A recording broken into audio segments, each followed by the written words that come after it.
नमस्कार मृणाल जी, सपना जी, आप दोनों का हाँ मैं जी। पारुल बंसल स्त्री दर्पण के मंच की ओर से हार्दिक स्वागत एवं अभिनंदन करती हूँ। जैसा कि आप सभी जानते हैं, आज हम सभी शिवानी जी का जन्म दिवस की तिथि को मनाने के लिए आज यहाँ उपस्थित हुए हैं। तो आज हमारे बीच उपस्थित हैं सपना सिंह जी, जो कथाकार हैं और आपके 3 कहानी संग्रह प्रकाशित हो चुके हैं। उम्र जितना लंबा प्यार, बनते बिगड़ते तिलस्म, अपनी सी रंग दीनी रे, और आपका उपन्यास भी तपते जेठ में गुलमोहर जैसा हम सभी के समक्ष आ चुका है, जो किसी परिचय की मोहताज नहीं। तो आज हमारे बीच आप उपस्थित हैं शिवानी जी की सुपुत्री मृणाल पांडे जी, जिनका मैं पुनः हार्दिक स्वागत एवं अभिनंदन करती हूँ।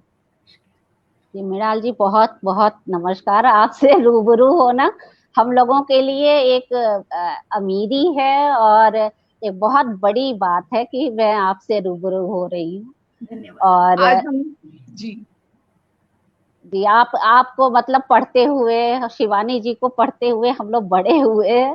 तो मतलब मुझे बड़ा रोमांच हो रहा है कि शिवानी जी के बारे में आपसे बात करनी है मुझे।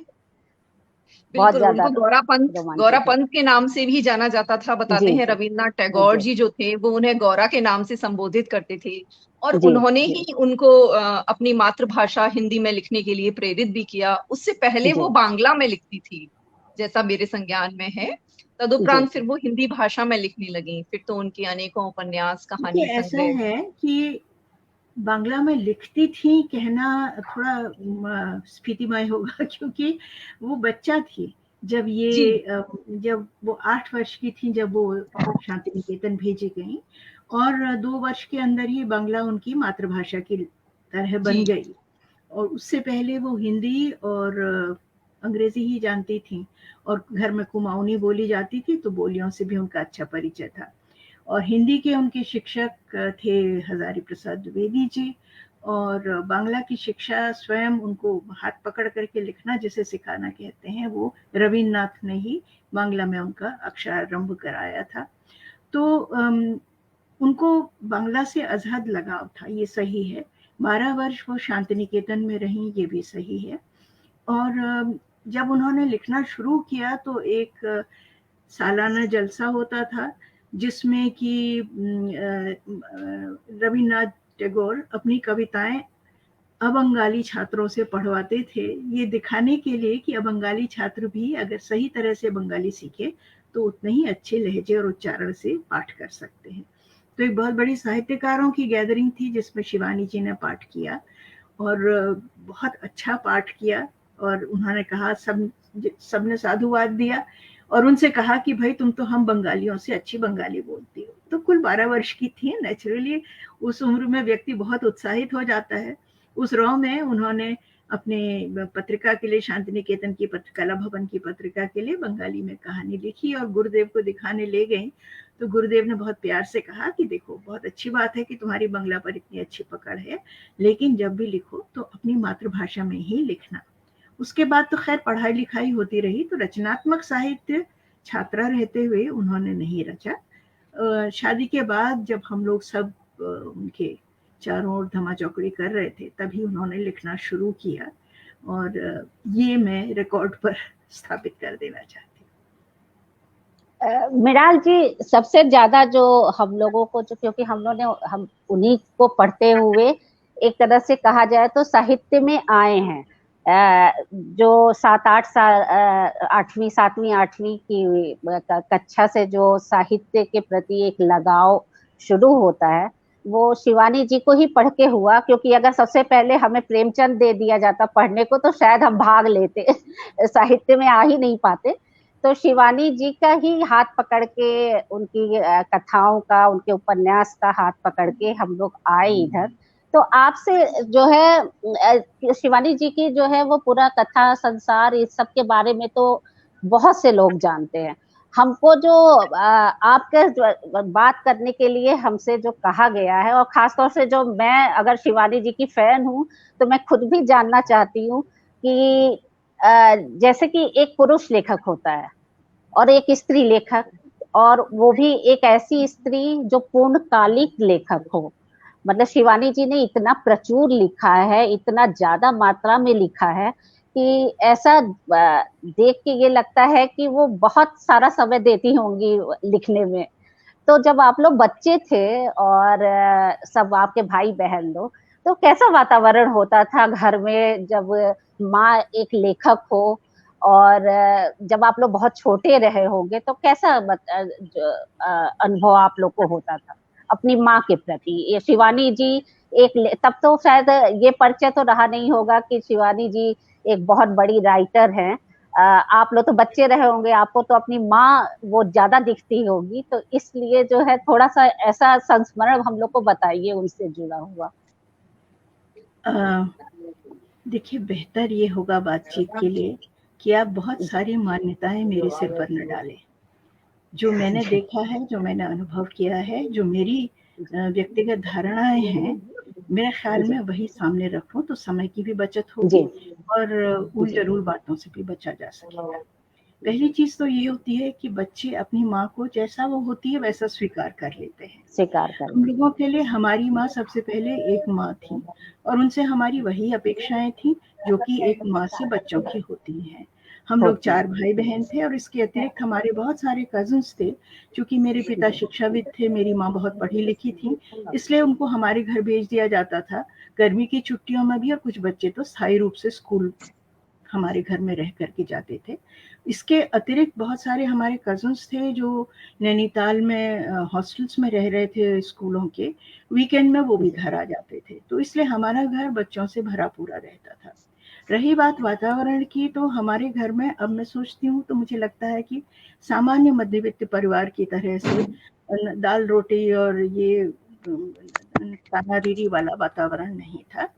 साहित्यिक वातावरण इस कदर था कि मैं 4 साल की थी तो मैं धड़ल्ले से किताबें पढ़ सकती थी और पहली किताब जो मैंने पढ़ी मुझे याद है शरद चंद्र की मृणालिनी थी और मेरी उम्र उस वक़्त शायद 5 साल की रही होगी। आज की भाषा में कहें तो बड़ी प्रिकॉशियस चीज़ थी, हमको ये सहज स्वाभाविक लगता था।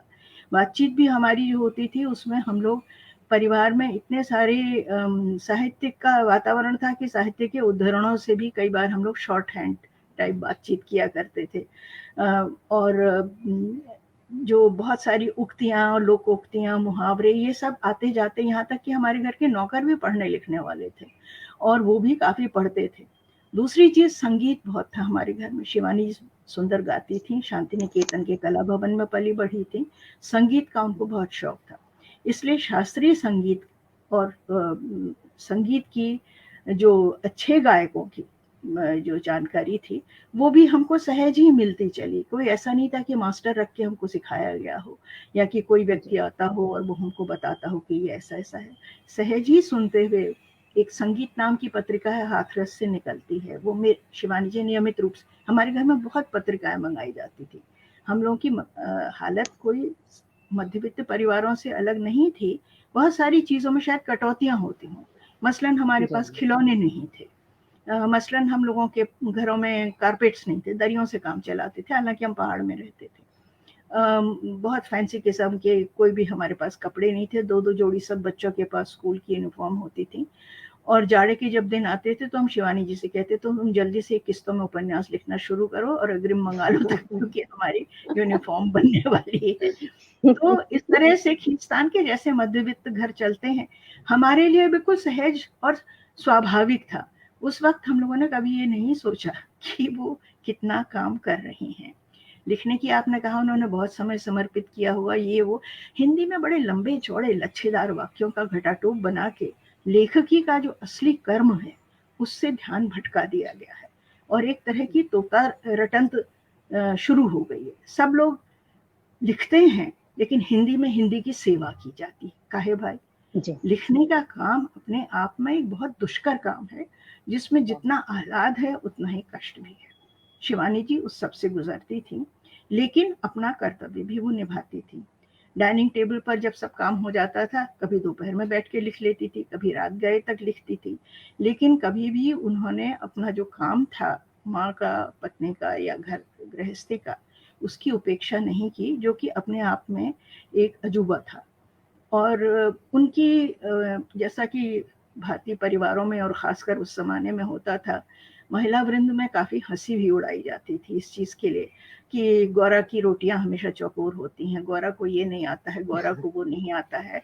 और हम लोगों को शर्मिंदा किया जाता था बाकायदा कि तुम्हारी माँ के देखो तो उसके पेटीकोट में हमेशा कोर नीचे उसमें मैल लगी रहती है, ठीक से धुलवाती नहीं है अपने कपड़े, देखो तुम्हारी माँ के बाल हमेशा टेढ़ी बिंदी लगाती है। ये करीबी रिश्तेदार। अब मैं सोचती हूँ कि उसके अंदर एक वैमनस्य और ईर्ष्या का विषय था, क्योंकि माँ बहुत पढ़ी लिखी थी और कहीं ना कहीं वो इन लोगों से बहुत ऊपर थी, मानसिक रूप से भी और वैचारिक रूप से भी, और खरी बात कहती थी। इसलिए बचपन में हमने अपनी माँ की अपने करीबी लोगों से बहुत कम तारीफ सुनी। मुझे बहुत बुरा लगता था। मेरी बड़ी बहन कई बार विश्वास करती थी और मुझसे कहती थी कि देखो दीदी सच में बहुत फूहड़ है, फला की माँ को देखो इतनी हमारे घर में सिलाई मशीन नहीं थी। दीदी का कहना था कि टेलर किस दिन खेले हैं, अगर उनसे सिलवाया जा सकता है तो मैंने तो कभी रुमाल भी नहीं सिला, मैं तो नहीं सिलूंगी। ये जो हठ धर्मिता थी, या और भी बहुत सारी चीजें थी, गहना उनको कोई निर्लिप्त थी, कभी मैंने उनको सिवाय मंगलसूत्र और कान में मोती के बुंदों के कोई गहना पहने हुए नहीं देखा। लेकिन सौंदर्य का अथाह बोध उनमें था, बहुत सुंदर उनकी कल्पना शक्ति थी और उतना ही सुंदर उनमें सौंदर्य बोध था। हमारे घर में कोई खास ऐसी सजावट की चीजें नहीं थी, फिर भी हमारा घर बहुत कलात्मक रूप से सजा रहता था। लोग बाग देखने को आते थे कि शिवानी जी का बेटा कैसा है। मुझे याद है बांकुड़ा के मिट्टी के खिलौने पहले पहल उन्होंने घर में सजाने शुरू किए। हमारे रिश्तेदारों ने बड़ी हंसी उड़ाई, या शिवानी उठा लाई है चेतक अपना बंगाल से। तो इस तरह की बातें सुन के मुझे लगता है दीदी के मन में खरोंच जरूर लगती हुई, हम उसको दीदी कहते थे माँ को, माँ की वजह, तो उसको खरोंच जरूर लगती होगी।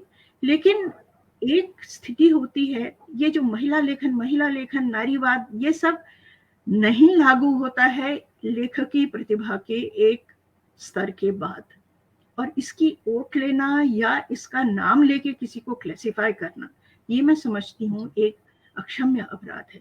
शिवानी के साथ यही हुआ कि वो अपने समय से बहुत आगे थी, और उस वक्त के जो लेखक थे, अब मैं जो समालोचक थे, मैं नाम नहीं लेना चाहती हूँ, वो लोग लगभग गिरोह बना के काम करते थे। शिवानी का लेखन इसलिए उन गिरोहों ने खारिज किया कि बहुत घरेलू लेखन है। उसके बाद में, उनकी मृत्यु के बाद में, बहुत सारे लोगों ने कहा कि भाई हमने उनके उसमें नारीवाद पर और उनके में जो मानवीयता है और जो पात्रों का संस्पर्श है असली जिंदगी से, उस पर हमने पीएचडी थीसिस प्राप्त की है। तो मुझे लगता है कि दीदी अटल और अविचल रही। इस सब आलोचना के बीच में उसने वो किया जो कि उसको करना था। मुझे कई बार याद आता है कि उनकी बड़ी बहन बहुत बड़ी स्कॉलर थी संस्कृत की, जयंती मौसी, जिनके पुत्र पुष्पेश भी बहुत अच्छे जाने माने लेखक हैं। जयंती मौसी ने एक बार बचपन में हमसे कहा था कि कठोपनिषद में एक कहानी है एक पक्षी की जिसके 2 सर हैं, और एक सर जो है वो खाता है, जीवन का आस्वाद लेता है, फल खाता है, दूसरा सिर उसको सिर्फ देखता है। तो लेखक ऐसा ही होता है।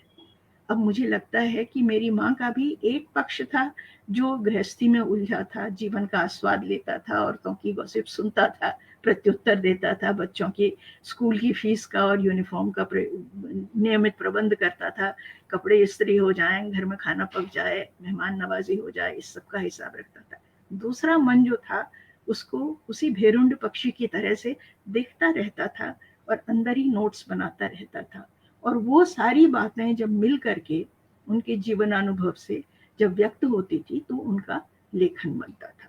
तो इसी तरह से उपनिषदों में कहा गया है कि लेखक की, या कहा जाए धीर व्यक्ति की जो डिस्क्रिप्शन है, जो उसके बारे में कहा गया है, वो ये है, स्वप्नांतम जागरितांच चौभौ ये नानुपश्यति। माने स्वप्नवत भी वो जीवन को देखता है, जागृत भी वो जीवन को देखता है, दोनों को एक साथ देखता है। तो अंग्रेजी में कहें तो sometimes she walked in a dream. उनके लिए जीवन एक स्वप्न भी था और एक सच्चाई भी थी, और ये चीज आप उनके लेखन में देखते हैं। लेकिन कोई ऐसा केमिकल एनालिसिस नहीं होता है लेखन का कि हम कहें कि देखिए यहाँ पर ड्रीम है, यहाँ पर जीवन शुरू होता है, वो घुले मिले हैं। अब आपको नखास की रबड़ी की केमिकल एनालिसिस करने को कहा जाए, आप कैसे करेंगे? तो साहित्य का रस भी वैसे ही होता है। इसलिए शिवानी जी ने अपनी भाषा का स्वयं आविष्कार भी किया। एक बात उनके विरुद्ध ये कही जाती थी कि बड़ी संस्कृत निष्ठ भाषा लिखती हैं, बड़ी गरु भाषा है। लेकिन देखिए, उनकी जो जड़ें थी वो उससे रस खींचती थी। और उत्तराखंड में जो हिंदी हमको स्कूल में पढ़ाई जाती थी, मैं भी उत्तराखंड में पढ़ी हूँ, हम लोगों को बहुत संस्कृत निष्ठ हिंदी उन दिनों 50-60 के दशक में सिखाई जाती थी। तो उन्होंने उससे रस खींचा और उनकी उसमें बहुत सहजता से संस्कृत निष्ठ शब्द भी आते हैं और सीधे सीधे बोली के, खासकर अवधी के बहुत सारे शब्द, क्योंकि वो लखनऊ बहुत दिनों तक रही, बांग्ला के शब्द आते हैं। गुजराती बहुभाषाविद थी, बहुत भाषाएं जानती थी। तो उनकी भाषा जो थी वो इस तरह मिली जुली थी। लोग कहते थे कि नहीं, बड़ी संस्कृत निष्ठ है, ऐसी जीवन में कहाँ बोली जाती है। देखिए, ऐसा है, रोजमर्रा की जरूरतें अपनी जगह हैं, साहित्य की जरूरतें अपनी जगह है। रोजमर्रा की भाषा में साहित्य नहीं रचा जा सकता। मुझसे भी कई लोगों ने ये कहा कि आप भाषा में ऐसे ऐसे शब्दों का इस्तेमाल करती हैं, हमको समझ में नहीं आती। मैंने कहा, अगर यही बात मैं अंग्रेजी में लिखती और आपका बच्चा कहता कि हमको पापा ये एडिटोरियल समझ में नहीं आ रहा है, तो आप उससे कहते डिक्शनरी लो और नए शब्द सीखो।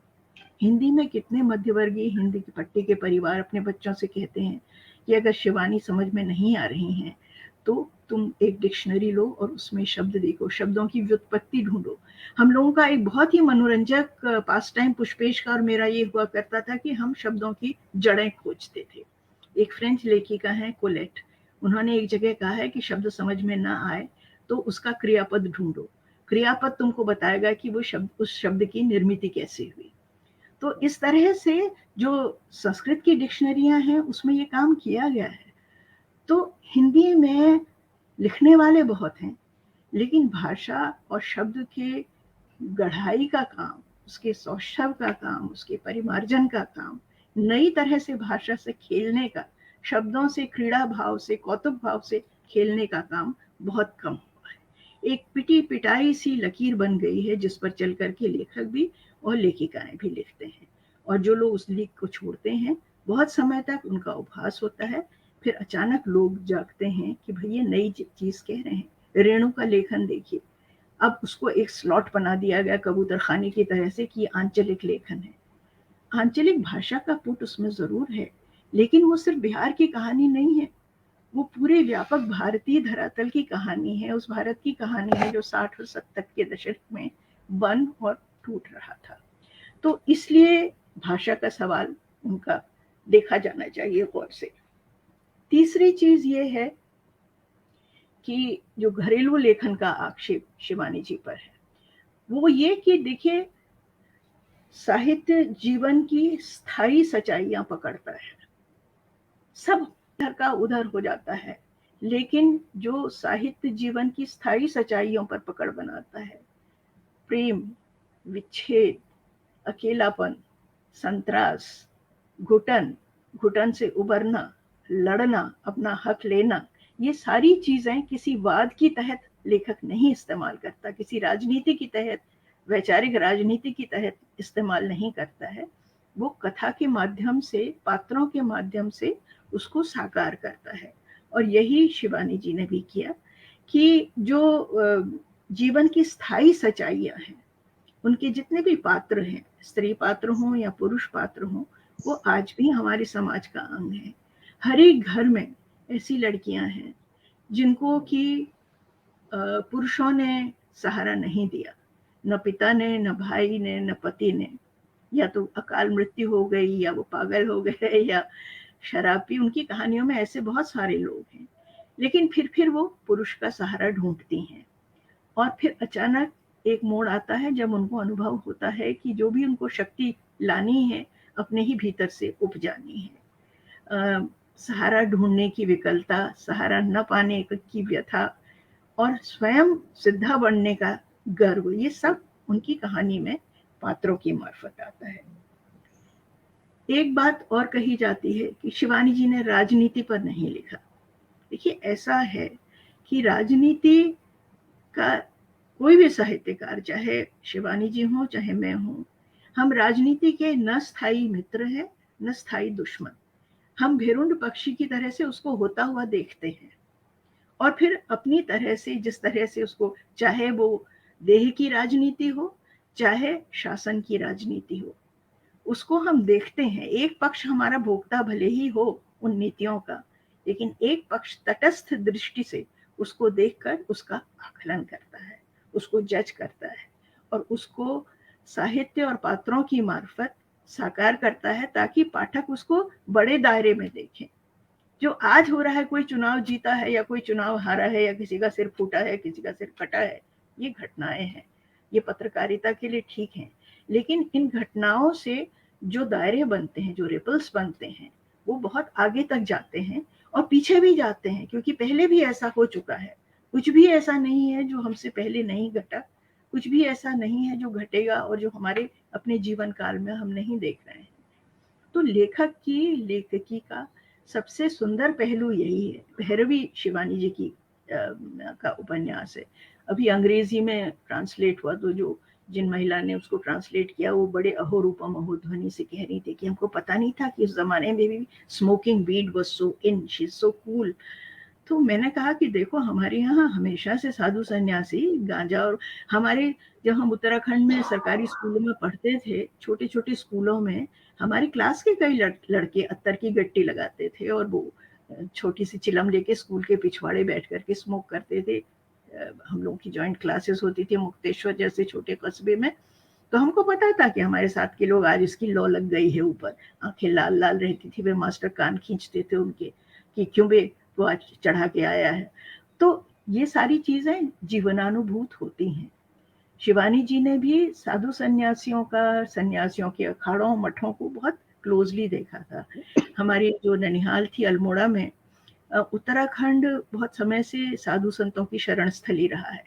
अलग अलग विचारधाराओं के नाथ, सिद्ध, फक्कड़, अघोरी, तमाम तरह के साधुओं की मंडलियां शहर से गुजरती रहती थी। कोई केदारनाथ जा रहे हैं, कोई बद्रीनाथ जा रहे हैं, कोई गोमुख जा रहे हैं, और गृहस्थों के घर में डेरा डालते थे बाहर से, और उनको सारा खाना वाना सप्लाई होता था। स्वयं पाकी लोग थे। मेरी नानी के घर में बहुत बड़ा हाथा था, वहां पर अक्सर इस तरह के मंडलियां पड़ी रहती थी।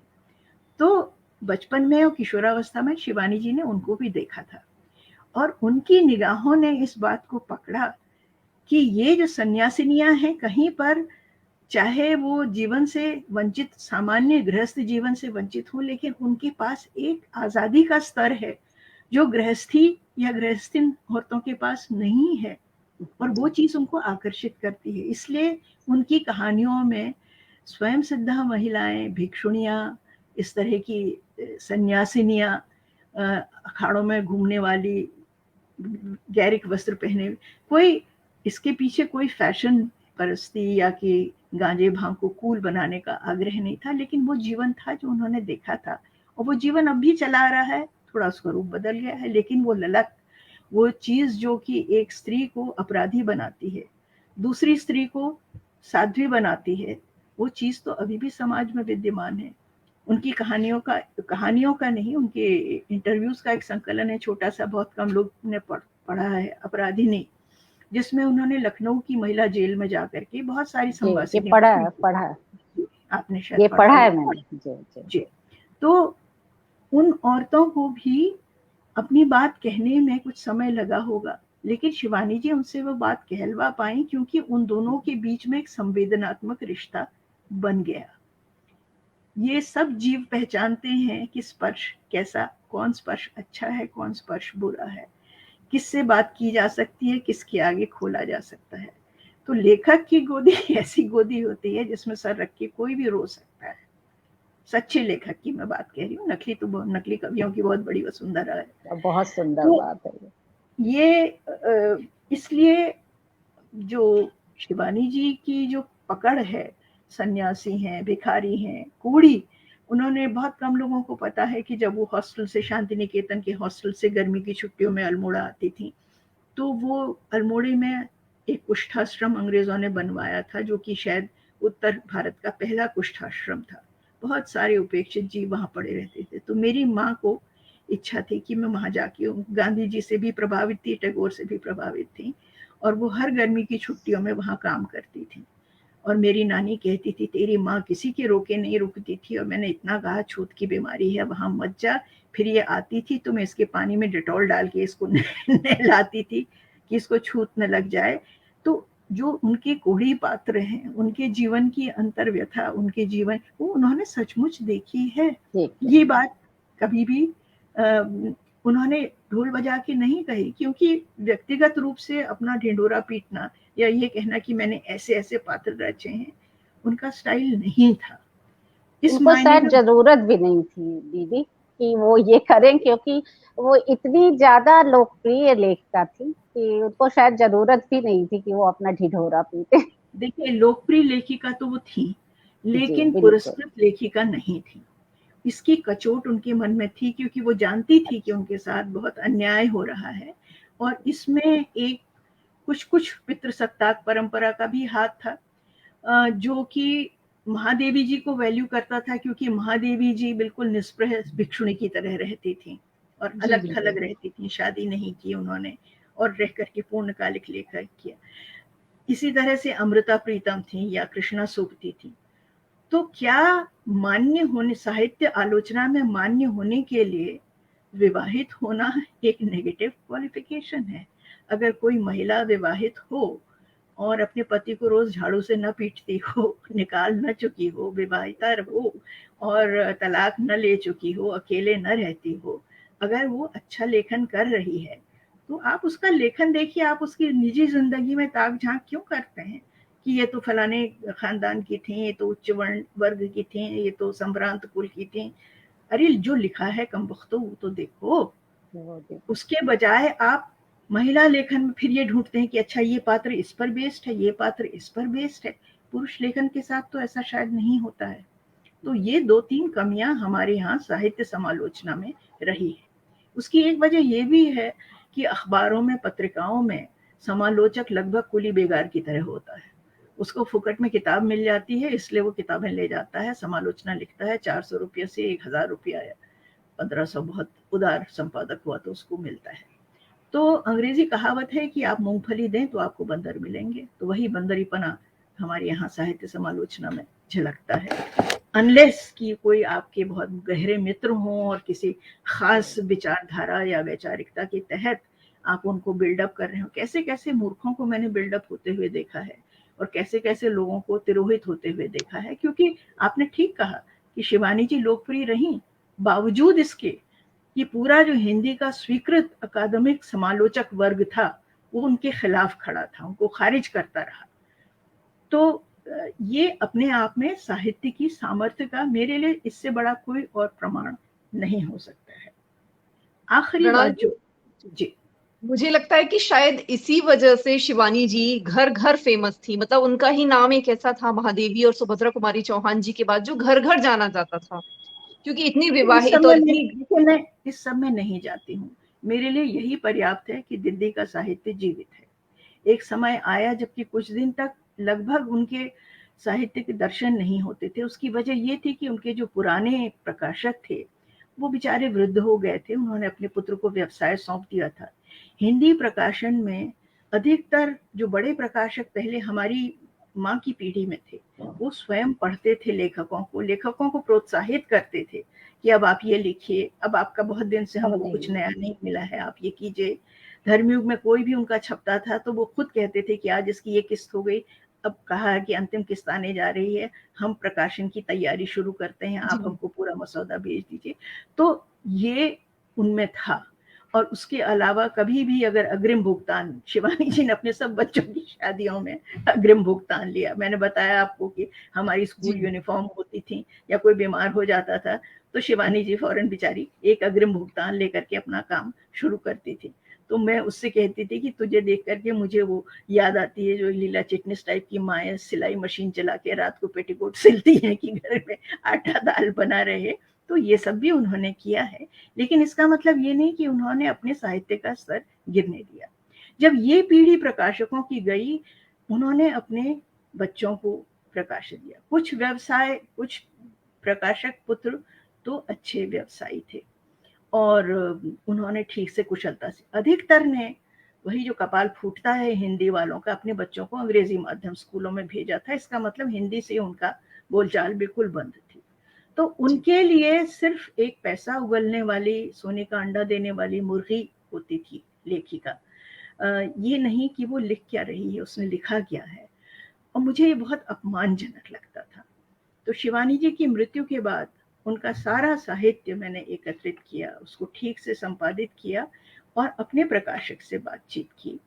राजकमल प्रकाशन, राधा कृष्ण प्रकाशन की अशोक माहेश्वरी जी मेरे अच्छे मित्र हैं, बहुत समय से उनके साथ। उन्होंने कहा नेकी और पूछ मैं तो बहुत खुशी से छापूंगा, लेकिन आप पूर्व प्रकाशक से स्वीकृति ले लीजिए। खैर जैसे भी हुआ स्वीकृति मिली और उन्होंने छापा, बहुत प्रेम से छापा। तब फिर मैंने अपनी बहन के बेटे से कहा, जो कि एक आर्टिस्ट है, मैंने कहा तू कवर बना नानी की किताबों की। फिर मैंने एक एक किताब की अलग अलग फ्लैप मैटर खुद लिखा ताकि कोई गलती ना हो, जो संकलन निकले। बल्कि अभी मैंने शिवानी समग्र की पूरी रूपरेखा बना के, उसकी पूरी प्रस्तावना लिख के अपने पब्लिशर को दे रखी है। 2003 में उनकी मृत्यु हुई थी और 2023 में उनकी जन्मशती होगी। तो मैंने उनसे कहा कि देखिए इस उम्र में अब कोई ठिकाना नहीं कौन कब तक रहेगा, लेकिन मेरी अंतिम इच्छा ये है कि शिवानी जी का समग्र साहित्य प्रकाशित हो लाइब्रेरी वॉल्यूम में, ताकि जो उनको रखना चाहते हैं वो अच्छी तरह से सहेज के रख सकें, और वो उस पर राजी भी हो गए। तो इसलिए हमारे यहाँ प्रकाशन व्यवसाय जो है वो अभी हिंदी में उस तरह से अभी भी पर्सनल नेटवर्क पर ही चलता है। मेरा सौभाग्य है कि मेरे अच्छे प्रकाशक हैं, उनसे मेरा अच्छा पर्सनल वो है। उसमें भी कई हिंदी वाले गणगण करते हुए मेरे पास आते हैं कि शिवानी जी को तो लाखों की करोड़ों की रॉयल्टी मिलनी चाहिए, नहीं मिल रही है, ये है वो है। मैंने कहा देखिए मेरे लिए सबसे बड़ी चीज़ ये है कि उनके पाठक उन तक पहुंच सकें और सहजता से पहुंच सकें, किताबें सहज रूप से उपलब्ध हों। प्रकाशन व्यवसाय खुद एक बुरे समय से गुजर रहा है, ऑनलाइन किताबें होने जा रही हैं, लेकिन लेखक का लेखन पाठकों तक पहुंचे तभी तो वो जानेंगे कि शिवानी कौन थी। तो मैंने, किसी ने मुझसे पूछा कि Shivani, I believe your mother was Shivani, who was Shivani? तो मैंने उनसे कहा पूछते हैं वो कि गालिब कौन है, कोई बतलाओ कि हम बतलाएं क्या। ये हालत तो हमारे यहाँ हिंदी पट्टी के लोगों की है, अच्छे खासे पढ़े लिखे खाते पीते मध्य वर्ग घरों की। तो मेरे ख्याल में कोई शर्म का एहसास होना बंद हो चुका था युवा पीढ़ी को। बड़े उससे लोग मेरे पास आते थे टहलते हुए से कि we would love to read what you write in Hindi और your moms things, but I have been to an English medium school. So have I. I've got a master's degree in MA in English. I've taught English literature in Allahabad University. लेकिन हिंदी तो तुम्हारी मातृभाषा है यार, उस पर तो पकड़ कैसे तुम्हारी ढीली हो गई? तुम्हारी इच्छा नहीं है। मनुष्य उसको पकड़ता है जिस पर उसे गर्व होता है, जिस पर गर्व ना हो उसको फिसल जाने देता है। यही बात है हिंदी पट्टी के बारे में, और ये दुष्करुण बात है। बांग्ला में देखिए, मराठी में देखिए, तमिल में देखिए, मलयालम में देखिए, उनको गर्व है, लेकिन वहां भी अब धीरे धीरे यही रोग व्याप रहा है। मलयालम के लेखकों से मेरी एक गोष्ठी में बात हुई, उनका कहना था कि अगर हम आप हमसे कहें कि आज अगर आप हमसे पूछें कि आप हमको 10 उंगलियों पर गिना दें ऐसे लेखक जिनकी आयु 40 से कम है और जो अंग्रेजी नहीं मलयालम में लिख रहे हैं, हम आपको 10 नाम नहीं दे सकते हैं, क्योंकि हर जगह अब ये हो गया है कि सब लोग बड़े अंग्रेजी में छपने के लिए आतुर हैं, क्योंकि उससे आपको ग्लोबल ऑडियंस मिल जाती है। ठीक है, वो भी अपना रवैया है, उसकी मैं निंदा नहीं करूंगी, लेकिन अपनी मातृभाषा का सुख जो है, मैं मातृभाषा को लेकर के देश प्रेम का भी नारा लगाने से परहेज करती हूँ, लेकिन एक सहज चीज है, जिस भाषा को आप हंसते खेलते बोलते हुए बड़े हुए हैं, उस भाषा में लिखना इतना सहज है, तो फिर हम क्यों पराई भाषा की दुर्गम सीढ़ियां चढ़ करके उसको स्वीकार करें? तो इस मायने में ये बात मैं सामने रखना चाहती थी। बहुत बढ़िया बातें बताई आपने मृणाल जी। इसी बीच में अपने सभी दर्शकों को बीच में बता दूं कि मृणाल जी भी एक उच्च कोटि की कथाकार, उपन्यासकार और विमर्शकार हैं। आप प्रसार भारती की अध्यक्ष रह चुकी हैं और दैनिक हिंदुस्तान की संपादिका, आजकल नेशनल हेराल्ड नवजीवन समूह की प्रधान संपादिका हैं और अंग्रेजी में भी समान अधिकार से लिखती हैं। तो सपना जी, आपको आमंत्रित करती हूँ आप आगे की बातचीत के लिए। जी मृणाल जी, आपसे एक और जो है वो प्रश्न करना था शिवानी जी के बारे में, कि एक हम लोग को जैसे अभी जो हमारा जो वर्तमान परिदृश्य है, लेखिकाओं के बीच बहुत ज्यादा परिस्पर्धा भी रहती है, थोड़ी सी दुश्मनी जैसी, और ये मित्रता भी बहुत रहती है। तो शिवानी जी की कोई बहुत ही अच्छी मित्र जो उस समय की लेखिका रही हो, वो हम लोग को थोड़ा बताइए कि कौन लोग आते थे, किस तरह के लेखक आते थे घर पे। और देखिए, हमारे घर में तरह तरह के लेखक आते थे। जब हम लोग नैनीताल में थे तब भी बहुत सारे लेखक, कमलेश्वर जी हमारे घर आ चुके थे, और कमलेश जी एक बहुत अच्छे कवि हिंदी के थे। बहुत कम लोग अब उनको पढ़ते हैं। समाजवादी धारा के प्रखर प्रतिनिधि और राम मनोहर लोहिया के करीबी थे, वो भी हमारे घर में आए। हृदयेश जी हमारे घर में आए। बटरोही जी तो आते जाते रहते थे, नैनीताल में ही थे। फिर जब हम लोग इलाहाबाद गए तो इलाहाबाद में तो पूरा अड्डा था, दूधनाथ सिंह, मुद्रा राक्षस, अमृत राय और महादेवी वर्मा, ये लोग सब आते जाते रहते थे। इसके अतिरिक्त जब दिल्ली मेरे पास आके काफ़ी शिवानी जी बात बात को रहती थी, तो अमृता प्रीतम और अपने सोप्ती जी और इन सब लेखिकाओं से भी उनका परिचय। पर जैसा मैंने कहा कि वो स्वभावतः स्पर्धा नहीं करती थी किसी से। उनका दूसरा ही वृत्ति थी, वो अपनी ही बबल में, अपनी ही स्वप्न, अर्ध स्वप्न अर्ध सत्य दुनिया में रहती थी लेखन की।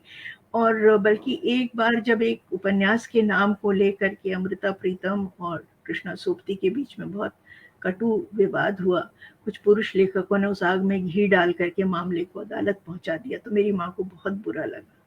तो उन्होंने मुझसे कहा कि मैं कृष्णा से बात करना चाहती हूँ। तो मैंने उनको कहा, मिला दिया। तो उन्होंने कृष्णा जी से कहा कि कृष्णा देखो, लेखिकाएं तुम्हारी जैसी बहुत गिफ्टेड लेखिकाएं अगर इस सब में करेंगी तो लोग चटखारे लेंगे, लेकिन इससे कुछ हासिल नहीं होगा। तो उन्होंने कहा, आप अमृता से कहिए ना, वही तो इस मामले को इस तरह से तूल दे रही। तो मेरी माँ ने कहा कि हाँ, मैं भी कहूँगी उनसे भी, लेकिन लेखिकाओं को वैसे ही इतनी अड़ंगे आते हैं जीवन में, क्यों इस सब चीज को लेकर के तल्ख होती हो। फिर उन्होंने अमृता जी से भी बात की और अंततः मामला चुपचाप सुलझ गया। छोटी सी चीज थी, कोई इतना बड़ा मसला नहीं था। तो कुछ, मेरी जैसे नानी कहती थी, कुछ करनी कुछ करावनी, कुछ पूर्व जन्म के पाप। और शिवानी जी का अंतःकरण बिल्कुल स्फटिक की तरह था। उनके लिए इस तरह की स्पर्धाएं या इस तरह की चीजें, कई बार मैं गुस्सा हो जाती थी उनके बिहाफ पर। एक बार साहित्य अकादमी की गोष्ठी थी, उसमें उनको पर्चा पढ़ना था। रविन्द्रनाथ टैगोर की शायद जन्मशती थी या 125वीं शती थी। तो वो पर्चा लिख करके ले गई। जब उन्होंने पढ़ना शुरू किया तो पीछे से कुछ लेखक दहाड़े, not in Hindi, we don't accept Hindi. तो जो उस वक्त उसके प्रमुख थे, मैं उनका नाम नहीं लूंगी, जो साहित्य अकादमी के अध्यक्ष थे, वो भारतीय भाषा के लेखक थे, लेकिन उन्होंने कहा, शिवानी जी आप तो इंग्लिश बोल सकती हैं, आप इंग्लिश में बता दीजिए।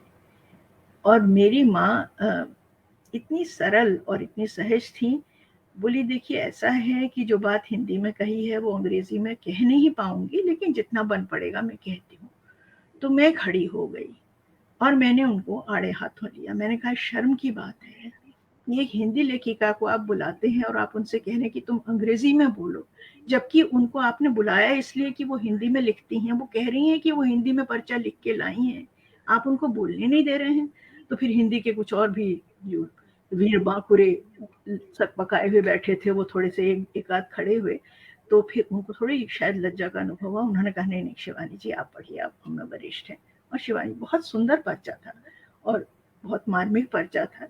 लेकिन तब मुझे लगा कि मेरी, फिर जब हम घर आए तो रास्ते भर मैं गाड़ी चला रही थी और शिवानी जी मुझे कहने लगी कि तू परशुराम की तरह फरसा उठा के मेरे पीछे पीछे मत घुमा कर हर वक्त, बेटा ऐसा जीवन में होता रहता है, मुझे इसीलिए तेरी फिक्र होती है कि मैं अपमान सह जाती थी, तू नहीं सहती। मैंने कहा तुझ में और मुझ में यही अंतर है, एक पीढ़ी का अंतर है, तू सहती है। यही मेरा दीदी, थोड़ा सा रोकूंगी आपको। यही चीज और मुझे थोड़ा और विस्तार से बताइए कि कभी जैसे पात्रों को लेके या उनको लेखन को लेकर भी, जैसे बाद में तो आप भी लेखक हो गई थी और उतनी ही बौद्धिक, तो क्या आप लोग के बीच में कोई बहस वगैरह होती थी पात्रों को लेके या उनके लेखन को लेके? नहीं, ये तो सपने में भी संभव नहीं था। मैंने अगर किसी ने मुझको बिल्कुल आद्योपांत समझा था तो वो मेरी माँ थी, और मैं बहुत जटिल व्यक्ति हूँ और मुझको सहना आसान नहीं है, क्योंकि मेरे जो विचार हैं वो स्पष्ट हैं, निर्भीक हैं, और औरतों से उम्मीद नहीं की जाती है। मैंने जब 60 के दशक में यूनिवर्सिटी में पढ़ाना शुरू किया, मैं सिर्फ 21 साल की थी। लगभग अपनी हमवयसा लड़कियों को मैं इंग्लिश लिटरेचर पढ़ा रही थी, लेकिन उस समय की आपकी तस्वीर भी मुझे याद है, सारिका के फ्रंट पेज पे आपकी ये बॉय कट बाल वाली और बहुत खूबसूरत सी तस्वीर जो है एक बार छपी थी। मेरे लिए भी शिवानी जी की तरह से ये मैटर नहीं करता था कि बॉय कट है कि गर्ल कट है, ये सब नहीं मैटर करता था। लेकिन ये मैटर करता था कि हम जो पढ़ा रहे हैं या पढ़ रहे हैं वो कितने फीसदी खरा है। तो इसलिए शिवानी जी से इस चीज पर मेरी कभी बहस नहीं हुई, बल्कि अक्सर क्या हमेशा ही वो अपनी जो पांडुलिपि हाथ से लिखती थी, कई पांडुलिपियां मेरे पास अभी भी सहेज के मैंने धर रखी हैं, वो देती थी कि बेटा शिरोरेखा खींच देना, डॉट लगा देना और ग्रामेटिकल ठीक कर देना अगर कहीं पर गलती। एक रॉ में वो लिखा करती थी, बहुत सुंदर मोती जैसे उनके अक्षर थे, लेकिन चूंकि उन्होंने शुरू में गुजराती सीखी थी और फिर बांग्ला, शिरोरेखा नहीं होती थी दोनों में, तो उनके उसमें भी शिरोरेखा अक्सर नहीं होती थी। तो फिर मैं बैठ के उसको ठीक करके वो पांडुलिपि रजिस्ट्री लिफाफे से फिर जिस भी संपादक को भेजना होता है, और मैं स्कूल में थी तब मुझको लगता है कि उनको मेरे ऊपर इतना भरोसा था, मेरी साहित्य को समझने की शक्ति पर या हिंदी की शक्ति पर इतना भरोसा था। मैंने 1-2 बार उससे कहा भी, मैंने कहा दी मान ले मुझसे कोई गलती हो जाए, बोली चल हट, तू गलती कर ही नहीं सकती है। तो अगर किसी की माँ उसको बचपन से ये सहारा दे कि तू गलती नहीं कर सकती है, अच्छा तू अकेले रह के नौकरी करना चाहती, कर बेटा, जो भी है बाबू और मैं सब संभाल लेंगे, लोग निंदा करेंगे कोई बात नहीं, करो, सिर उठा के जियो। तो ये चीज मुझे उनसे मिली। तो जन्म के अलावा भी बहुत सारी चीजें होती हैं जो मनुष्य को चाहिए होती हैं एक स्वतंत्र व्यक्तित्व बनाने के लिए। तो ऐसी माँ से मेरा झगड़ा क्या हो सकता था? झगड़ा इसी चीज पर कई बार होता था कि वो अपनी परवाह नहीं कर रही हैं, दवा समय पर नहीं खा रही हैं, या डॉक्टर के पास जाने में आनाकानी कर रही हैं। तो इन सब चीजों पर तो मैं उनको बहुत डांटती थी। मृणाल जी, मुझे लगता है जैसे आप शिवानी जी को लेकर हमें इतना सब आप और उनका रिश्ता लगता है काफी दोस्ताना था, जैसे एक माँ और बेटी अच्छी सहेलियां होती हैं, तो मुझे लग रहा है आप लोग बहुत अच्छी सहेलियां से ज्यादा ही रही होंगी। जैसे आप उनको शिवानी जी बोल रही है, तो बहुत अच्छी सहेलियों में जैसे ट्यूनिंग होती है हर बात को लेकर, बिल्कुल आपकी बातों से उन सब बातों की झलक मिल रही है। देखिए वो बहुत दूरदृष्टा थी और मुझे इतनी अच्छी तरह समझती थी कि कई बार जब मैं बेवजह भन्नाती थी तो वो देख सकती थी कि मेरी भन्नाहट का मूल कारण क्या है, रीजन क्या है। तो जब वो अंतिम बार मैं उसको हॉस्पिटल ले जा रही थी, व्हील चेयर पर थी वो, तो आखिरी दिनों में कई बार 1 महीने में 3-4 बार हॉस्पिटलाइज होती थी। जब अंतिम बार ले जा रही थी तो जब मैं उसको अंदर ले गई तो मुझसे कहने लगी कि देख बेटा, अब मुझे लगता है इस बार मैं घर नहीं जा पाऊंगी, 2 चीजें तू मेरी गांठ मान ले, एक तो तुझे गुस्सा बहुत आता है, तू गुस्सा करना छोड़ दे, क्योंकि लोगों की स्वभावगत विवशताएं होती हैं, उनसे वो कभी बरी नहीं होते हैं, वही चीज वो फिर भी करेंगे, तुम क्यों अपने को थकाती हो, मत करो गुस्सा। और दूसरी चीज उन्होंने ये कहा कि जो कुछ तुम्हारे पास है मुक्त हस्त सब बांट दो, बहुत हल्की होकर के जाओगी, मेरे पास जो था मैंने एक एक चीज सब बांट दी है। और ये बात सही है, पूरा उनका जितना भी सामान था, उन्होंने जिस उनके साथ जो लड़की काम करती थी, उनकी प्रिय अनुचरी जो थी रामरती, उसकी बेटी, उसके उन्होंने कहा कि तुम भाई बहन मिलके इसके लिए एक छोटा सा मकान बना दो, प्लॉट मैंने कर दिया है हिसाब, और जितना भी मेरे घर का सामान है सब इसको दे देना, तुम चारों भाई बहन समृद्ध हो, तुम लोगों के पास सब कुछ है। हम लोग ने यही किया, और वो बहुत बिना किसी उसके लिए, मेरे मन में मृत्यु का बिल्कुल भय नहीं है। ये तो अंतिम सच्चाई है बेटा, तुमको भी किसी दिन स्वीकार करनी होगी, पर गुस्सा छोड़ दो और जो कुछ हो मुक्त हस्त बांट के बिल्कुल रिक्त होके जाओ, तो न कोई भय होगा न कोई आशंका होगी। तो ये मुझे लगता है कि सबसे गहरा उन्होंने जो मुझे स्टडी किया था उसका एक तरह से निचोड़ है। बहुत जी।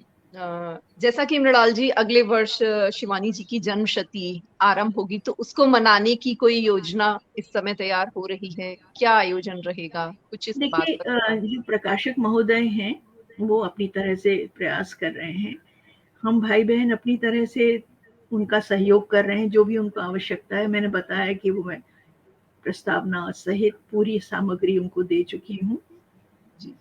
इसके अलावा मैंने, मेरी छोटी बहन हिंदी से बहुत सरस अंग्रेजी अनुवाद करती है, तो मुझे शिवानी इतनी प्रिय है कि मैं उनको अंग्रेजी में नहीं अनुवाद कर सकती। हालांकि मैंने बहुत कवियों का, बहुत लेखकों का अनुवाद किया है, मैं उनकी रचनाओं से छेड़छाड़ नहीं कर सकती हूँ।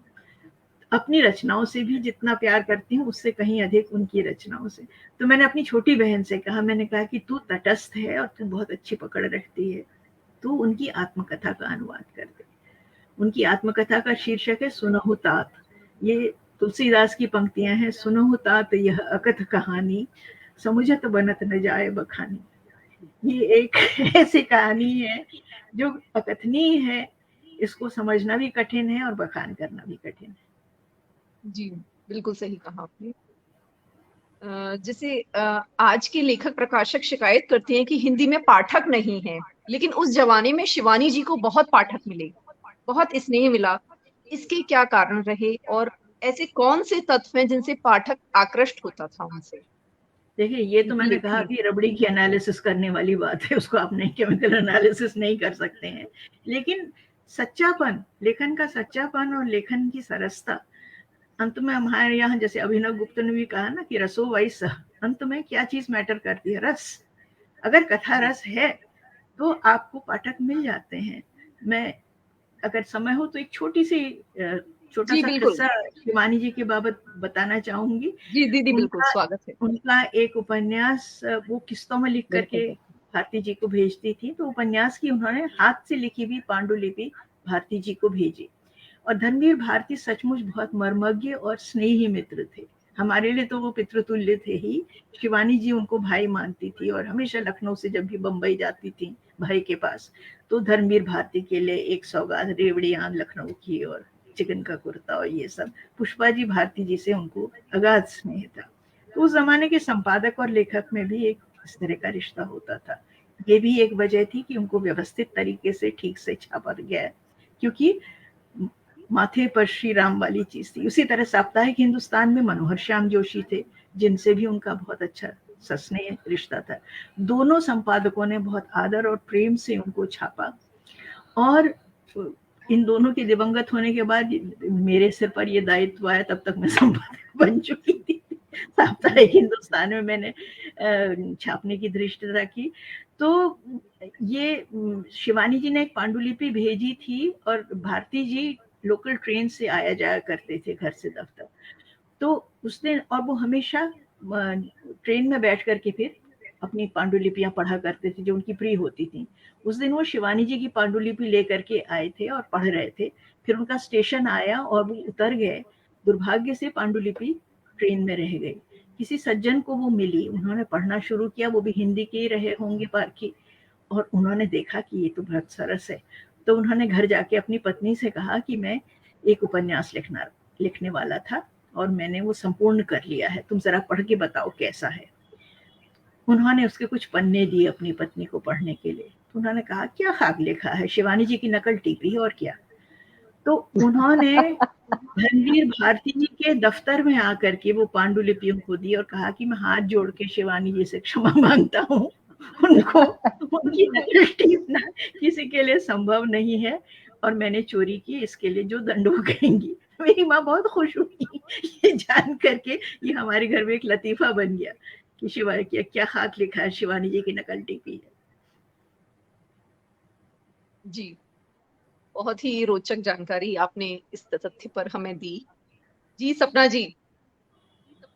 जी नहीं, ये जी आप बहुत, ये किस्सा शायद मैंने भी कहीं पढ़ा था धर्मवीर भारती जी से संबंधित। और ये जो शिवानी जी की नकल टीपने वाली बात है, ये तो कहा जाता है कि उनके गद्य का अगर छोटा सा भी टुकड़ा है तो वो पढ़ के पहचाना जा सकता है कि ये शिवानी जी का लिखा हुआ, क्योंकि उस वही जो तरह से मैंने शुरू शायद में ही बार बार कहा कोई भी कि हिंदी में नहीं, हाँ, हर अच्छा हिंदी में लेखक किसी अपनी ने उस भाषा तरह का से नहीं लिखा आविष्कार है, करता है।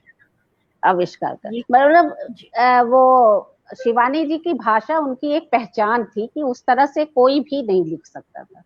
वो आप 2 या 3 लाइन पढ़ के भी बता सकते हो कि अगर आपने शिवानी जी को पढ़ा है तो बता सकते हो कि ये शिवानी जी का लिखा हुआ है।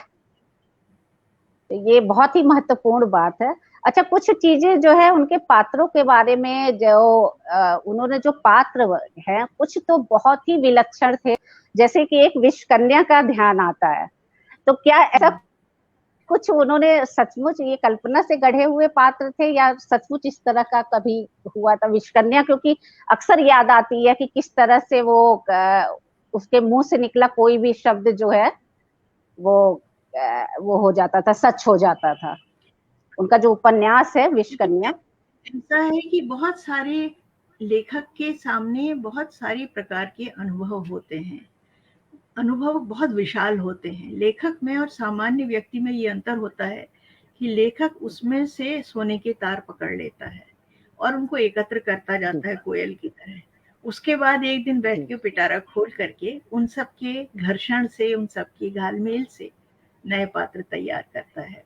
तो ऐसे कई सारे पात्र शिवानी जी के हैं। जैसा मैंने कहा कि बहुत से, भिक्षुणियों से, एक याद सन्यासिनियों आता से, है, साप्ताहिक हिंदुस्तान में उनकी एक कहानी छपी थी मोहब्बत नाम से, जो ट्रांसजेंडर पे थी। हम, मुझे लगता है कि मैंने वो पहली कहानी ट्रांसजेंडर पे पढ़ी थी। वो भी कमाल की असल कहानी थी। में और वो मोहब्बत नाम का वो, जो वो हाँ, था मोहब्बत शख्स जो नाम का था, एक हिजड़ा था जिसको आप लोग अंग्रेजी में हाँ, ट्रांसजेंडर कह रहे हैं। मोहब्बत ट्रांसजेंडर, नाम जी का एक जी जी हिजड़ा था और वो जी जी हमारे घर में अक्सर आया जाया करता था। शिवानी जी को हम लोग चिढ़ाते थे कि दीदी का राष्ट्रपति भवन का दरबार लग गया। तो उसमें इसी जी तरह जी के पात्र आते थे जिनकी तरह तरह से, कोई रिक्शे वाला, हम लोग घर जाते थे जब कभी मायके जाते थे तो 11 बजे करीब उनका वो भंडारा खुलता था, जिसमें कि हर आने वाले को 1 गिलास चाय और 2 स्लाइस ब्रेड की, वो कहती थी इससे ज़्यादा मैं अफोर्ड नहीं कर सकती हूँ लेकिन ये सबको मिलेगा। तो उसमें रिक्शे वाले भी होते थे, उसमें मोहब्बत भी होता था, और एक हमारी जो सफाई करने वाली सफाई कर्मी आजकल कही जाती हैं वो थी। उसकी बहू थी जिसको बहुरिया कहा जाता था। बहुरिया का बेटा मोहन था, बड़े बड़े काजल लगा करके, आंख में डिठौना लगा के अपनी माँ के कूल्हे पर लद करके हमारे यहाँ आता था। और इस तरह के अन्य कई पात्र होते थे, और ये सब दीदी को ला करके लोकल गॉसिप, जानियो दीदी, और अवधि में बोलते थे कि जानियो दीदी का भवा रहीस वो नखत्तर सिंह के घर में, अरे बड़ा भारी बवंडर हुआ। फिर कोई टीप देगा कि अरे तुझे क्या पता, मैं तो वहां खड़ी थी, चिमटा लेके मार दी इस दाढ़ी जार के। तो हम लोग को हंसी भी आती थी, लेकिन ये रस का वह सागर था जिससे कि शिवानी जी के पात्र उमगते थे, उनकी भाषा निकलती थी। तो उन्होंने बहुत संवेदनशीलता से, फिर उन्होंने पूरा मतलब विस्तृत हम लोगों को ब्यौरा दिया कि जो मोहब्बत से उनको ज्ञान प्राप्त हुआ था कि उन लोगों की ट्रांसजेंडर्स की जिंदगी कैसी होती है, कितनी दुखद होती है। ऊपर से इतना उमगते हैं, लड़ते हैं, लेकिन भीतर से जो शून्य है, ये है वो है। तो इस तरह से उनको कई बार पात्र, अच्छा ट्रैवल बहुत करती थी तो उनको ट्रैवल करने में बहुत सारे पात्र मिल जाया करते थे। तो कुछ पात्र जो उनकी कहानियों में आते हैं वो उनको ट्रेन की यात्रा के दौरान मिले होंगे। बताती थी कि जब बचपन में मैं बहुत छोटी थी और उनकी गोद में थी तो वो दूध पिला रही थी मुझे, लेडीज कंपार्टमेंट में थी, तो सामने 2 ट्रांसजेंडर्स बैठे हुए थे और उन दोनों में आपस में बात हो रही थी। तो एक ने कहा कि ए बहन, हम तुम्हारे बच्चे को खिला सकते हैं? तो दीदी ने कहा हाँ दे लो।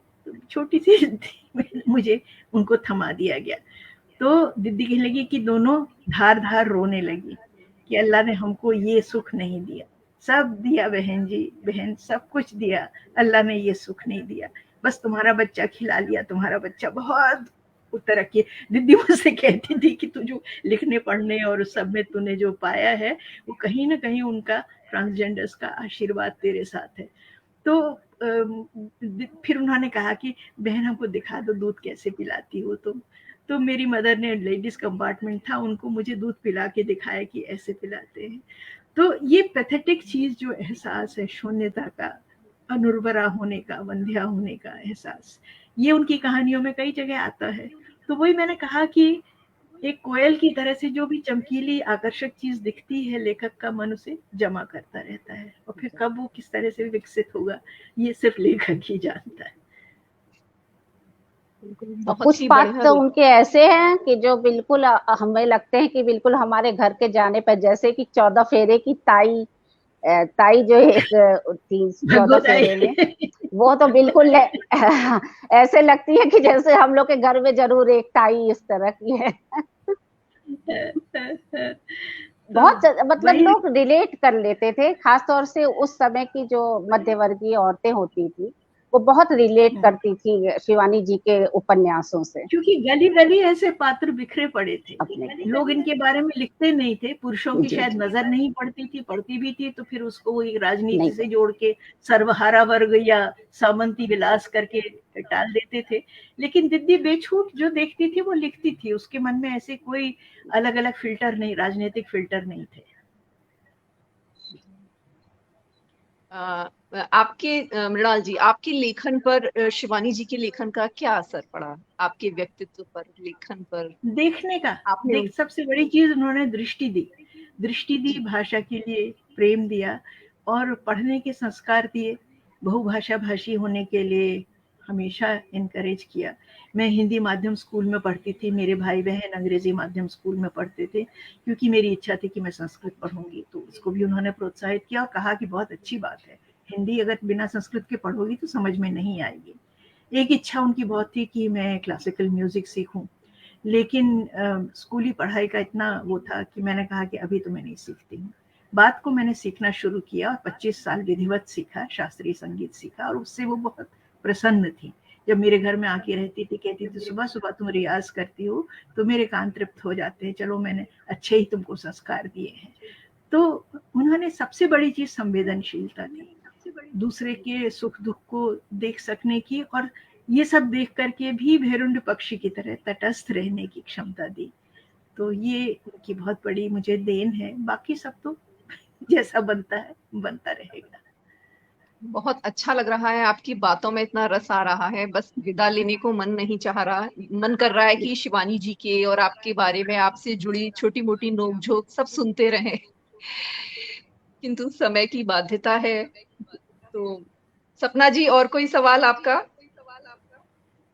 सवाल तो अब ज्यादातर का तो जवाब मिल गया, मतलब अभी तक तो मैं जो है वो शिवानी जी को सिर्फ एक कथाकार और उपन्यासकार जो मेरी बहुत प्रिय थी इस तरह से जानती थी। अब आज मृणाल जी ने उनके बारे में इतनी ऐसी ऐसी बातें बताई कि बिल्कुल ऐसे लग रहा है कि कितने करीब से अब हम लोग उनको जान रहे हैं। जानते हैं, बिल्कुल, बहुत अच्छा। हाँ जानते हैं। एक भाई हम लोग उस पीढ़ी के हैं कि जब लेखक हमारे लिए एक स्टार होते थे, और शिवानी जी तो सुपर स्टार थी उस समय। बिल्कुल घर घर तो जाने जाने वाला नाम था, हर कोई जानने उनके वाले उपन्यास तो की अगली किश्त का अब इंतजार इतने करता था कि कब अच्छा निकलेगी। अच्छा क्या था कि मृणाल जी को भी खूब जो है पढ़ाई, क्योंकि मेरे पापा हमारे यहाँ भी जो है वो बहुत आती थी पत्रिकाएं, पापा रेगुलर लेते थे धर्मयुग, साप्ताहिक, हिंदुस्तान और सारिका, तो मृणाल जी को भी जानते थे। लेकिन ये जरूर था कि पापा जो है मेरे वो मृणाल जी को ज्यादा पसंद करते थे, शिवानी जी को कम पसंद करते थे। वो अच्छा एक चीज, हाँ अच्छा एक चीज और है कि अगर देखा जाए कि जैसे अरे पारुल आपने पूछा मृणाल जी से कि क्या प्रभाव पड़ा शिवानी जी का, तो मैंने क्योंकि दोनों लोग को पढ़ा है तो मृणाल जी के लेखन पे तो मैं कह सकती हूँ, अब मैं कोई समालोचक नहीं हूँ, सिर्फ पाठक हूँ और बहुत साधारण पाठक हूँ, लेकिन मृणाल जी के लेखन बिल्कुल अलग तरह का है शिवानी जी से। ये चीजें, क्योंकि मृणाल जी को तो हम लोग ने थोड़ा पत्रकारिता वाला भी इनका है, इनको टीवी पे भी मजेदार देखा बात है बोलते मैं एक हुए। मजेदार बात आपको बताऊं अंत में, वो ये जी। कि मैंने जब पहली कहानी लिखी तो मेरी तभी शादी हुई थी और हम लोग एक छोटे से कस्बे में थे, नीमच नाम से, राजस्थान और मध्य प्रदेश के बॉर्डर में है मध्य नीमच। प्रदेश के बॉर्डर पे। जी। जी। तो नीमच से वो मैंने कहानी, धर्मवीर भारती जी का एड्रेस तो मुझे सब संपादकों के रटे हुए थे क्योंकि अच्छा। स्टेनोग्राफर तो नहीं हुआ करते थे। तो वो जी। मैंने धर्मवीर भारती जी को लिखा और साथ में एक छोटी सी चिट्ठी लिखी कि ये मेरी पहली कहानी है और यदि आप न भी छापें तो कृपया अपनी राय से अनुग्रहित करें, और अपना नाम लिखा। तब तक मेरी शादी हो गई थी तो नाम था मृणाल पांडे, उससे पहले पंत हुआ करता था, फिर मृणाल पांडे। तो भारती जी ने न सिर्फ वो स्वीकार की, लौटती डाक से उनका जवाब आया कि मैं आप में संभावना देख रहा हूँ, आप लिखती रहे, जो भी लिखे मुझे अवश्य दिखाती रहे। तो मैं तो बिल्कुल सातवें आसमान पर पहुंच गई। तो फिर दीदी को मैंने बताया कि ऐसा ऐसा है चिट्ठी। तब तो चिट्ठियां लिखा करते थे, फोन करना बहुत महंगा होता था, ट्रंक कॉल वगैरह।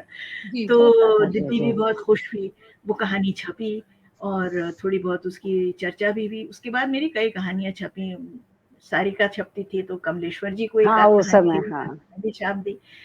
उसके काफी साल बाद दीदी जब बॉम्बे गई, मेरा भाई वहां पर था, तो भारती जी के घर उन्होंने, भारती जी पुष्पा जी मिलने के लिए आए। तो दीदी ने उनसे कहा कि मुझे देख के बड़ा अच्छा लगा कि आपने मृणाल को भी छापना शुरू किया। तो भारती जी बोले, हैं आप भी पढ़ती हैं मृणाल को? तो दीदी बड़े जोर से ठहाका लगा के बोली, जनाब वो मेरी बेटी है। तो भारती जी का एकदम से दीदी के लिए ऐसा एक्सप्रेशन हुआ। फिर वो खुद कहने लगे कि मुझे ये जान के बहुत अच्छा लगा कि आपकी बेटी इतनी खुददार है कि उसने अपना परिचय आपकी बेटी के रूप में मुझे नहीं दिया। फिर जब मैं टाइम्स ऑफ इंडिया ज्वाइन किया मैंने 80s में, तो मुझे ट्रेनिंग के लिए पूछा गया कि तुम बॉम्बे किसके अंडर ट्रेनिंग लेना चाहोगी। तो मैंने कहा मैं भारती जी के पास जाऊंगी, क्योंकि उनसे पहले से इतना परिचय था। तो भारती जी से जब मैं मिली तो मैंने बहुत सारी ये सारी चीजें भारती जी से पता चली दीदी के सर। तो भारती जी कहने लगे कि यार मैं क्यों नहीं उनके चरण पूछता। उनका आता था कि भारती जी मैं अगले उपन्यास की पहली किस्त भेज रही हूँ, तो मैं बल्क ऑर्डर जो हमारी एक पत्रिका का होता था 20,000 प्रतियां बढ़वा देता था। और ऐसी छीन झपट मचती है टाइपिस्ट में, जो कि वैसे बुलाए से नहीं आते हैं। शिवानी का उपन्यास की किस्त आ रही है तो सब टाइप करना चाहते हैं ताकि उनको पता चले क्या होने जा रहा है। तो हाँ, ये एंड में ये था वो दीदी का कृष्ण कली वाला किस्सा तो बहुत ही ज्यादा फेमस है, जो अरे लखनऊ के मेडिकल कॉलेज में घटा था ना एक, जब कृष्ण कली का ये रहता है, आपस में बात करती हैं जो कुछ स्टूडेंट कि कृष्ण हाँ, कली मर गई और ये होता है कि लगता है कोई बीमार जो है लड़की मर गई है मेडिकल कॉलेज में, पता चलता है नहीं वो शिवानी की नायिका थी। एक स्टेशन पर दीदी एक बार लखनऊ लखनऊ से कहीं जा रही थी, स्टेशन पर वो ठेले वाले जो उन दिनों बेचा करते थे पेपर बैग्स, तो हिंद पॉकेट बुक से दीदी की पेपर बैग ताजी ताजी छपी थी। कौन सी किताब थी ये मुझे याद नहीं, पर छपी थी। तो दीदी ने उससे कहा कि भाई शिवानी का नया उपन्यास फला फला आया है तुम्हारे पास? बोला नहीं जी, उन्होंने तो इस नाम का कोई उपन्यास नहीं लिखा। दीदी ने कहा नहीं नहीं लिखा है, और वो आने ही वाला था, मैं पूछ रही थी। बोला नहीं जी, इस नाम का उन्होंने उपन्यास लिखा ही नहीं, मुझे पता होता तो सबसे पहले मैं ही ऑर्डर देता। तो दीदी ने कहा मैं ही शिवानी हूँ। तो वो हंस के बोला जाइए। बिल्कुल बिल्कुल।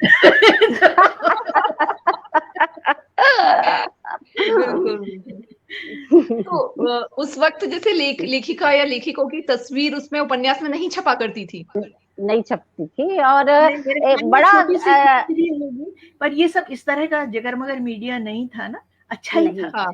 ध्यान भटकता नहीं था। नहीं, बड़ा बड़ा वो ग्लैमर होता था लेखकों के प्रति, एक इतना सम्मान, और एक जैसे कि एक कोई दूर का तारा हो, इस तरह की के हम बिल्कुल बिल्कुल। पाठकों के अंदर इस तरह की भावनाएं होती थी नहीं, लेखकों के हमें लिए, बहुत बड़ी अभिभूत सेलिब्रिटी है। बन गए, यूनिवर्सिटी हॉस्टल में पहुंचे तो हम बहनें इतनी सेलिब्रिटी बन गए कि हमारी रैगिंग नहीं हुई। तो इससे बड़ा क्या कॉम्प्लीमेंट हमने दीदी से कहा कि तुझे सबसे बड़ा कॉम्प्लीमेंट हमारी सीनियर्स ने दिया।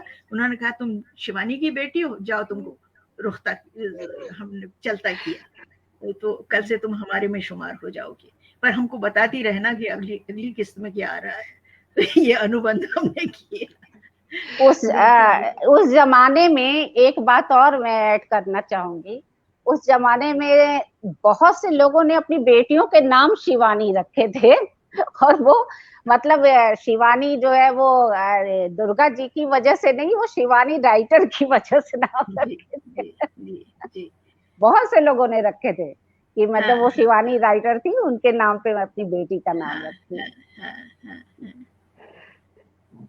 आज की बातचीत बहुत अद्भुत रही। हम भी बहुत अभिभूत हैं कि आपसे इस प्लेटफॉर्म पे, स्त्री दर्पण के मंच पे आपसे मुलाकात हुई मृणाल जी। मैं आप लोग की आभारी हूँ। आप लोगों ने इतने स्नेह से, इतने आदर से बुलाया, मुझे अच्छा लगा आप लोगों से मिलके। हमें भी बहुत अच्छा लगा। शिवानी जी के बारे क्षमता दे। हमारे लिए तो ये बहुत बड़ी उपलब्धि है आपसे बात करना और शिवानी जी के बारे में बात करना, बारे में बहुत जानकारियां हासिल हुई। जी अच्छा, तो आप लोगों से विदा लेती हूँ। जी नमस्कार, बहुत बहुत धन्यवाद। नमस्कार। बहुत बहुत धन्यवाद आपका। नमस्कार।